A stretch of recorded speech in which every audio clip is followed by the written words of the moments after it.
Hi, this is Toni Emehel of Braveheart United. Today I'd like to leave with you a couple of thoughts about crickets. Have you ever wondered why crickets chirp the loudest in the dark?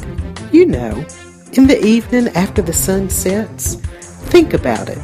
Have you ever seen a cricket sitting in the light of the sun just chirping away? No, it's just not in their nature.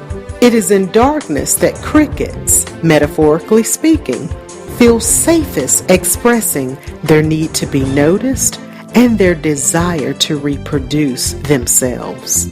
Another thing about crickets that's well worth pointing out to you is that crickets have no ears. The Word of God says, "He who has ears, let him hear."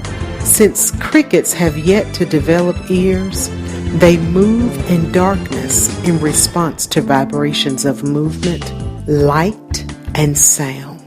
Ever wonder why it is that whenever you start to giving voice to the Word of God, you get criticized the most? Or how about when you finally decide to straighten up your life and to begin living the righteous life, walking in your anointing and moving about in the things of God, yet it seems like people just can't keep your name out of their mouth in some twisted way or another? To that, I say crickets. Nothing but crickets. So in the natural, so in the spiritual, metaphorically speaking.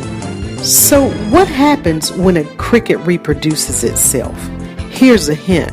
The Bible says that bad company corrupts good morals.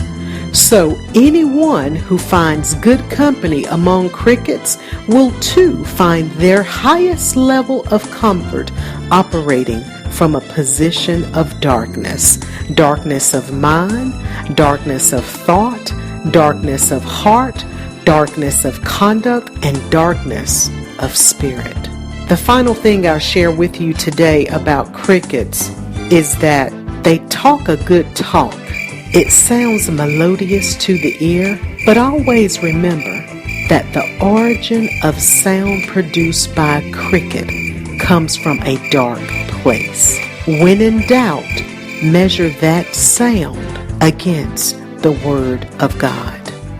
If you desire to silence the crickets in your life, you need to let the light of God shine through you, and then cause a shift in their atmosphere by moving in the fulfillment of that which God has called you to.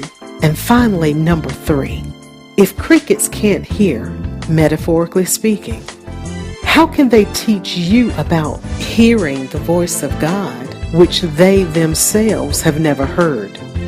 A cricket is perfectly comfortable with your immobility, your lack of movement, your sitting still, your maintaining your contentment from a position of darkness, sitting in a paralyzed state while they continue to chirp. That's why they are called crickets.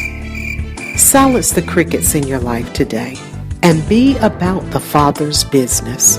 There's a unique assignment attached to your life, and it is God's will that you fulfill it. This has been a Teachable Moment with Toni Emehel.